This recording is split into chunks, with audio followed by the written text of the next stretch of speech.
When employees are more engaged and motivated, or enjoying their work is another way of saying it, they're more productive. That's according to a number of surveys, and it's even more true of millennials or younger workers who make up the largest part of today's workforce.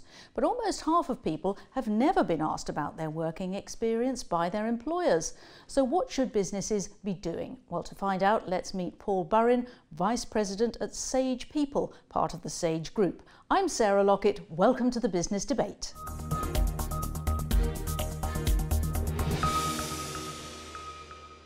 Paul, welcome to the London Stock Exchange studios. Thanks, it's great to be here.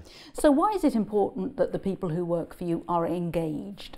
Engagement is all about driving productivity, and it's also important in terms of being able to acquire talent. There's a global skills crisis and there's a war for talent.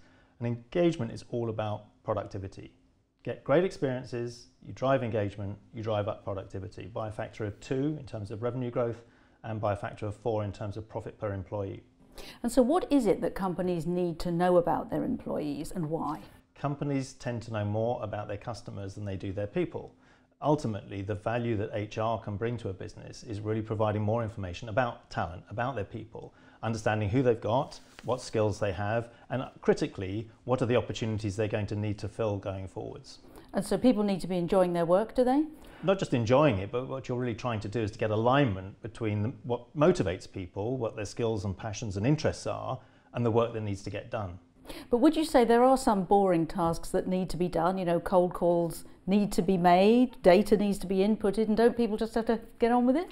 Well, people do have to get on with it, but you can use that in terms of developing people, for instance. We've got a team of sales development reps, and these are typically younger people, and they are actually using that experience to learn more about the product, understand the customer, and be able to move onwards in their careers to account execs. And so you're selling HR systems, and how does this exactly sort of nuts and bolts allow companies to know their people in the same way that CRM systems work?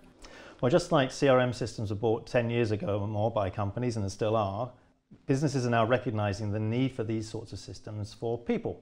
And so modern software is not so much about the old world of HCM solutions, but the new world of HR and people, because HR processes are changing and companies need to manage people in a different way. So you'd have lots of little polls all the time saying, what did you think of this? What did you like about that? Are there many companies that think that that's too much of an effort?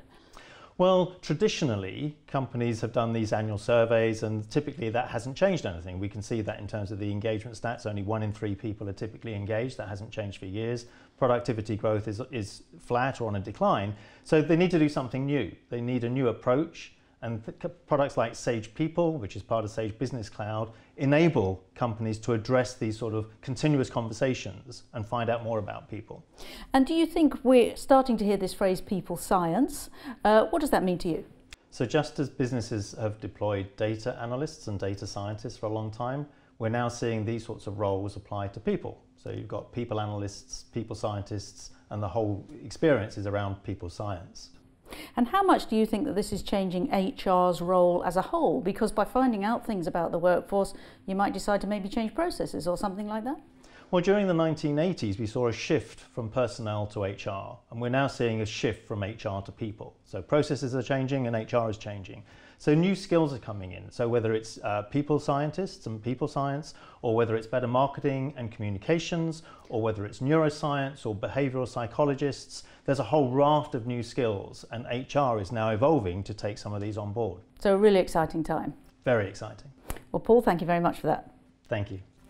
And join us next time when we'll be discussing the latest innovations in artificial intelligence and MBA education. Bye-bye for now.